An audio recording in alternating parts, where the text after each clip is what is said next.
Deyirlər, bir bala yağıb var. Öz də oxumağa da oxşayır ona, öz də onun pərəstişkarıdır. Mən onu deyim sizə ki, tələbə müəllimin sevəndə və əgər o tələbəyə müəlliminin adını verirlərsə, bala da olsa, o tələbə üçün böyük xoşbaxtlıqdır. Əskər, sənə bir ağız oxumağa söz verirəm, icazə verirəm, bir ağız. Buyur. Ay eşkünlə məcnun etmiş məni bir hur misal.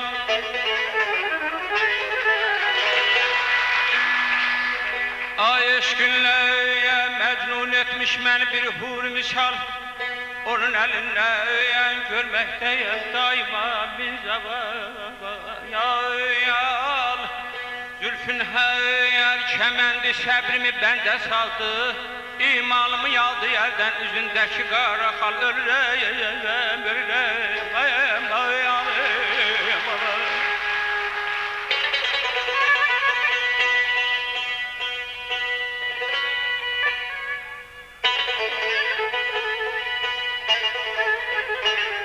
ah nə qədər ağırdır dilbərin bu xasiyyəti.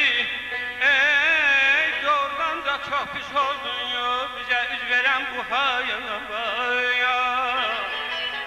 Gəldi mənim yanıma bugün pərişan kimi, yandım ona ürəkdən verdim belə bir suvaya. Dedim ey nazənim nigarım, bu ağlamaq nədəndir? Dedi sensiz ürəyim olmuş peynirdə hal yâre.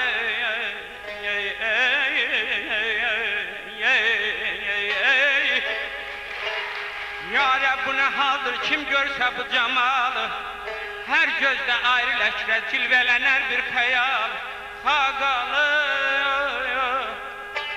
Haqani afərin diyar o qara göy necə, sudan torpaqdan yaratmış böyle hur camaya.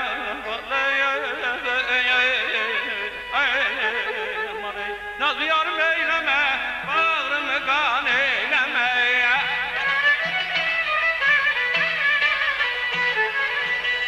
Nazlı yarım eyleme, bağrımı kan eyleme.